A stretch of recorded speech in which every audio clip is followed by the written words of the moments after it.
Thanks so much, Ayub. Yes, you are indeed right. We are live in the South Sudanese capital, Juba. The presidency, to be precise, 11 days after the country celebrated 15 years since independence. Our guest tonight, a one-on-one exclusive with President Salva Kiir Mayardit, who has announced that he's running for election this coming December as the country goes to the polls. Mr. President, good to see you.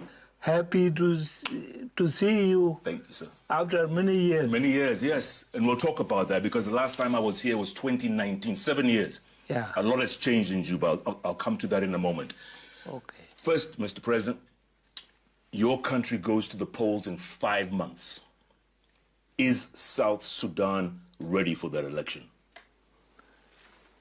South Sudan is ready for elections because the people would want to elect their leaders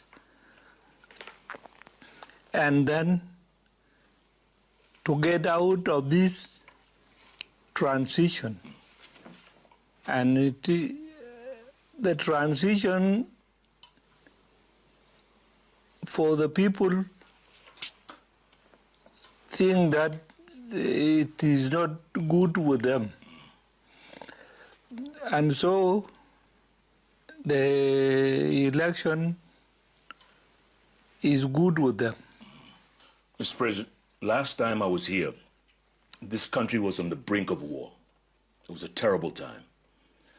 After that, peace agreement was signed, comprehensive peace agreement. It still exists to this day. It reminds me of Kenya during the post-election violence. You remember 2008. We had president, vice president, prime minister, 2 deputy prime ministers. It was a big government. You have 5 vice presidents sitting at one table. How is that working for you? It worked because we needed peace.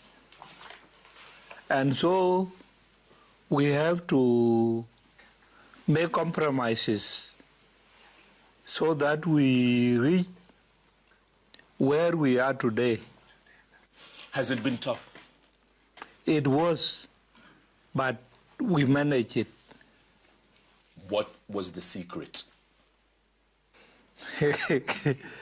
Will you want to be the vice president of the government of Kenya? Me? Okay. Then it is just, it doesn't come in. But you managed, you succeeded. Because, you know, the country is peaceful for the most part now. Thank you. Mr. President, last time we were here, country was on the brink of war. And things were really getting out of hand. But then peace prevailed, comprehensive peace agreement, which has 5 vice presidents sitting at the table. How is that working for you? It worked. It worked, and this is why we reached to this date. Otherwise, it could have not, if we had to turn to another direction. This would have not worked. How did you manage it? Because, like you said, it could have gone the other way. How did you manage it? I really tried all the compromises. Although I told my predecessor, Omar al-Bashir, I told him in Khartoum when he was still in power that if you bring me so many vice presidents, where will I accommodate them?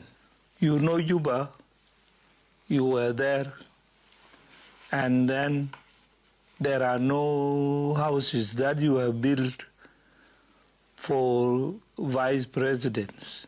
Number 2, vehicles for the vice presidents to run the country are not there.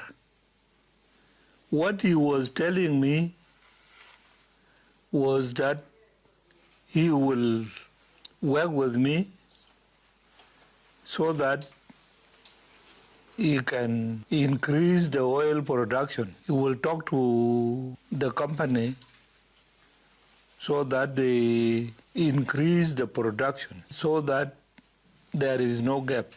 I said, okay, if you are committed to that, I don't have any objection. And then the guns went silent. What was the secret? The people that wanted positions were given positions, others were promised. Mr. President, when you landed the other day, we've seen a lot of changes in Juba the last 7 years. Plenty of changes. Brand new airport. There are roads that have been built, lots of infrastructure, tall buildings coming up. It was tough, but we were for it, and so we moved from step to step. One is that we did not accept fighting. We concentrate on maintaining ceasefire, and whatever we can do for the development, we did it. And you're still doing it? We are still doing it. 5 years from now, will there be a different Juba here? Yes. Yeah. The other thing is, a lot of people ask about the independence of the judiciary. Your thoughts? Yes, it is independent. You have the executive, which is the presidency, and then followed by the parliament, and then followed by judiciary. These three are operating independently. Mr. President, let's go back to the elections in December. Once the voting is done and the votes are counted, should your people, should South Sudanese, expect any change in government? There will be changes after the elections. So now you can see the 5 vice presidents. What will they do? Like in the parliament, we have 650 members.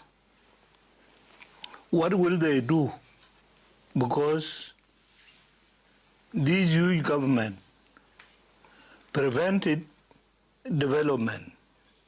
So they will have to be reduced so that there is a window of development. Mr. President, with elections, again, barely 5 months away, what message do you have to your people, South Sudanese across this country, and the hundreds of thousands more living overseas? What do you tell them? The first thing to tell them is that to thank them for their endurance. All this long transitional period should have triggered whatever disappointment. But I thank South Sudanese for their endurance. Number 2, they must go in for elections. Registration of voters will start very soon. So I want them to register in big numbers so that when they go for voting, they pick their leaders. This will not be dictated to them. Number 3, the peace agreement must be maintained. People must remain united and should not fragment into tribes, because we have 64 tribes. This will be the worst scenario if people go there. But if they maintain peace in the way they have been all these years, to remain united, if they remain united, we will have no problem. Mr. President, good to see you. Thank you. Thanks for your time. Thank you very much. If you ever want to give that hat to me anytime, huh?